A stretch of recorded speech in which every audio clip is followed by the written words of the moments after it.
Right, I've made some progress since I last was on the video, assembling the engine. What I'd like to do now today is to go over some of the problems which you can have around the rear main bearing housing, which is this bronze looking affair here, see? This bronze affair, inside which is the actual main bearing itself. If you can look in there, you'll see a housing and the bronze main bearing, which is steel backed inside the bronze housing. The bronze housing acts as thrust washers for the camshaft and for the crankshaft, and there are thrust washers on the inside of the crankshaft and on the outside. And here we have a crankshaft, and here we have the assembly, which we're going to be talking about today. Here we have the thrust washer, which is on the crankshaft itself. This is held in place by pressing this crankshaft journal, or collar as it's known in LE parlance, that is pushed on. This here is the other thrust washer, and so basically the main bearing, which takes all the thrust, is situated between the thrust washers, which rub against the bronze bushing there. To secure the otherwise loose thrust washer, this is pressed on with a special LE tool. It has a keyway in it, and it is very, very easy to start pressing it on using the special tool which you have to use. So here we have this here must be pushed on so that the keyway marries up with the keyway on the crankshaft. If you get it even slightly out, it will mess up the keyway, prevent this camshaft gear. This is the crankshaft pinion, which drives the camshaft. It is pressed on, so this is located tightly. So here you have the main bearing journal. It sits in the main bearing, and the end float of the crankshaft is controlled, is the difference between the width of this journal here and the width of this journal in this bearing in here. And this is pressed on using this here. Now, normally that was all you'd have to say about these things. However, due to the helical gears, gear drive of the LE crankshaft, there are constant reversals of load, which means the crankshaft is battering against its thrust washers in either that way or that way, depending on whether the engine's speeding up or slowing down. And this can over time lead to quite a considerable problem with the bronze liner, which you can see there. And this one has got a plus 0.003 on it. You might just see that there, plus 003 on that.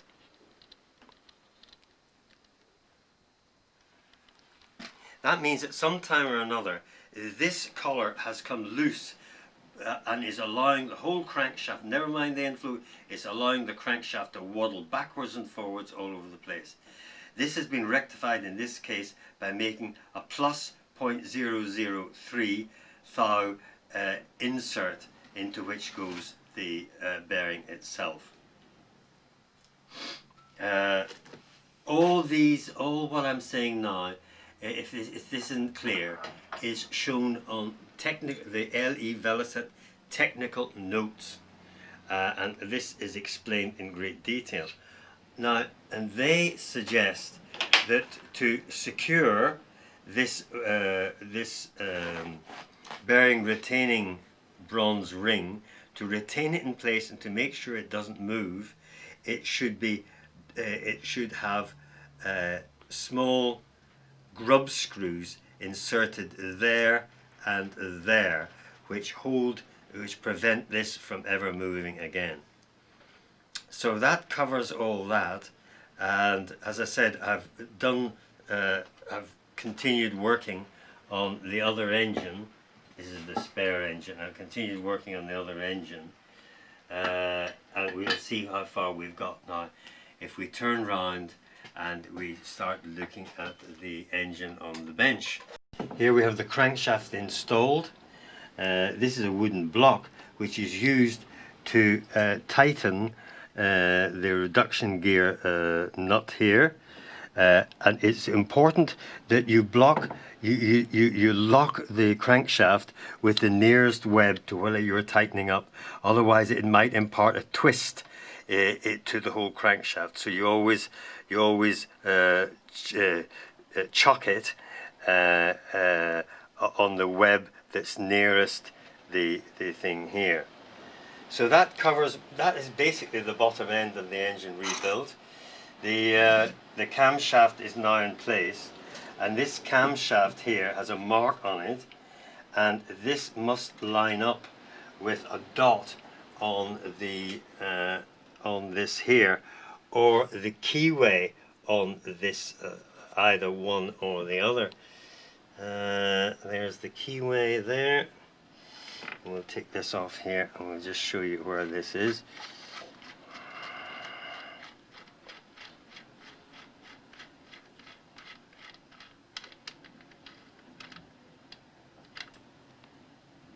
There's the keyway there. That must line up with that mark there. So we have to, we will take this out. We will turn this so the keyway is there, and then we put the camshaft back in again so the line there lines up with the keyway.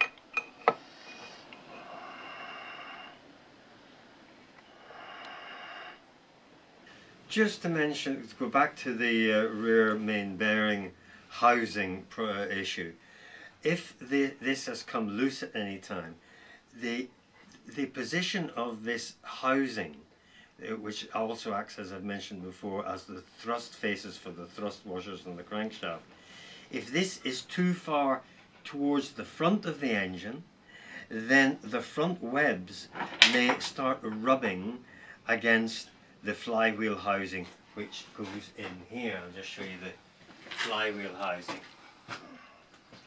This is the flywheel housing, which completes the engine rebuilds really. When this is on, the bottom end is more or less assembled. So so this goes on like so. There she is all again. Now, as I said before, if this main bearing housing is too far forward, then this front crank web here will rub against this face here and make a terrible clattering noise in doing so. It'll rub against that face. Even worse problems will be if you situate this housing too far this way here, because if it is situated too far in the rear direction, then the outer thrust washer here, which you can see here, like that there will foul the camshaft gears, which are here, and because their thrust is determined by this face here. So if this face here, if this here is higher than this face here, then these gears will foul this thrust washer here, and or what's known as the reduction gear plate. It may also be damaged. I've got one here that I can show you. where it's been damaged. The crankshaft has been situated too far rearwards, and hence it's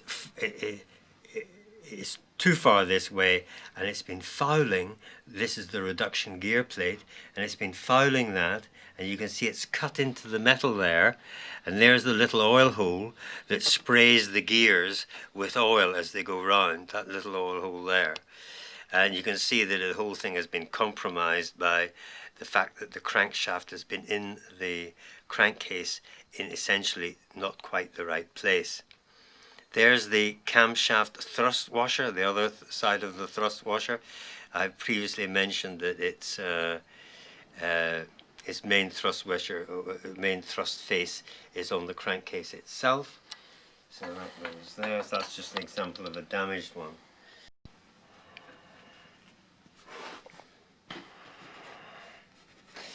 It appears that these are interchangeable. Well, put it this way: the factory used to do factory reconditioned versions of this reduction gear plate, so they're not necessarily matched to the engine. Although strictly in strict engineering terms, they ought to be.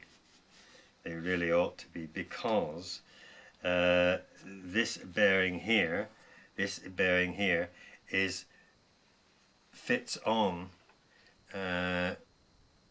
onto this.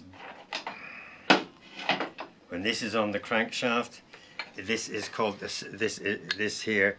It steadies the crankshaft in its housing here, and you can see this is the last of the bearings here, and you can see that it's in quite reasonable condition, and is now ready for. There's not too much wear in that bush. They're probably about 1.5 thou, which for these engines is just fine.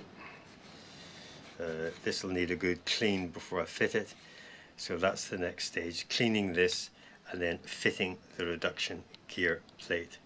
Right, here we have the reduction gear plate outrigger bearing. Now in this case we've renewed this, but it's often not quite concentric. There it is there, and we had to lap that bearing in and use engineer's glue before we attached it on with the oil spray to the clutch bearing. The oil system is now complete, and it's in there. The end flow of the crankshaft is fine. There are no significant stiff points in the crankshaft, and it's ready to have its sump put on. So here's the piston on. It's had to be warmed to put the gudgeon pin in, and it's now nice and secure. And the only thing to do now is to put the circlips in, and then we've finished that part, and the cylinder barrels are going on next.